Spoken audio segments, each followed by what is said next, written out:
সবাইকে শুভেচ্ছা ও ভালোবাসা জানিয়ে আমি আফতাব হালদার। আজ শুরু করছি দেশের খবর। ফের শিরোনামে উঠে এলো হিডেনবার্গ রিসার্চ। মার্কিন এই শর্ট সেলার সংস্থাকে শোকজ নোটিশ পাঠালো ভারতের বাজার নিয়ন্ত্রক সেবিক। আর এর জেরেই ফের মাথাচাড়া দিল আদানি ও হিডেনবার্গ বিতর্ক।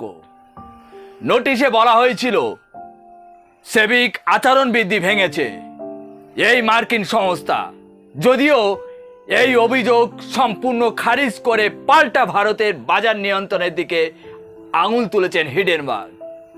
তাদের আক্রমণ, আদানিকে গোপনে সাহায্য করছে সেবি। নোটিশের বিষয়টি সংস্থাটি প্রথম প্রকাশ্যে আনে। ওয়েবসাইটে দেওয়ার জবাবে তারা আরও জানায়, সেবির তরফ থেকে গত 27শে জুন ওই নোটিশ পাঠানো হয়। বিষয়টি নিয়ে চূড়ান্ত ক্ষোভ প্রকাশ করেছে হিডেনবার্গ।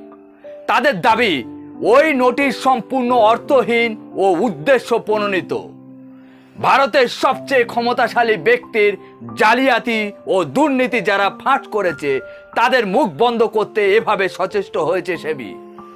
অথচ আদানির বিরুদ্ধে অভিযোগ নিয়ে তারা সঠিকভাবে তদন্ত করেনি।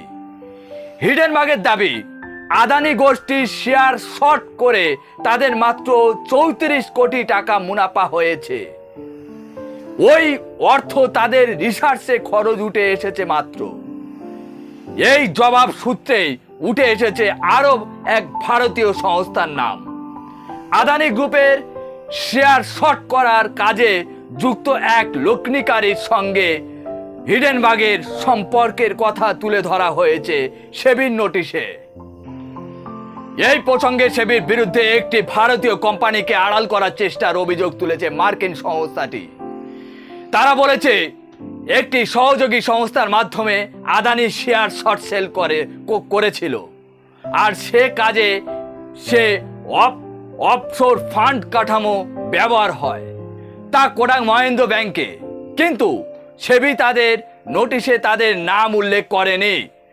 যদিও হিডেনবার্গের এই দাবি খারিজ করে দিয়ে কোটাক মহিন্দ্রা ইন্টারন্যাশনাল লিমিটেড মঙ্গলবার তারা সাফ জানিয়েছে, হিডেনবার্গ রিসার্চ কখনোই তাদের ফান্ডে লগ্নিকারী ছিল না। গত বছর জানুয়ারিতে হিডেনবার্গের রিপোর্ট প্রকাশ্যে আসে। সেখানে ভারতের প্রধানমন্ত্রী নরেন্দ্র মোদীর ঘনিষ্ঠ গৌতম আদানি শিল্প গোষ্ঠীর বিরুদ্ধে জালিয়াতির মাধ্যমে নিজেদের সংস্থার শেয়ার ফুলিয়ে ফাঁপিয়ে দেখানোর অভিযোগ তোলা হয়। একে কর্পোরেট জগতের সবচেয়ে বড় প্রতারণা বলে দাবি করে হিডেনবার্গ রিসার্চ। আর তার জেরে আদানি গোষ্ঠীর শেয়ার দরের ধস নামে। বহু লক্ষ কোটি টাকার লোকসানের মুখে পড়তে হয়। সুপ্রিম কোর্টেও মামলা ওঠে। যদিও সেবির তদন্তে দু একটি বিষয় ছাড়া মোটামুটি ক্লিন চিট পেয়ে গিয়েছে আদানি গোষ্ঠী। এর মধ্যেই হিডেনবার্গকে সেবির নোটিশ ফের বিতর্ক উস্কে দিয়েছে।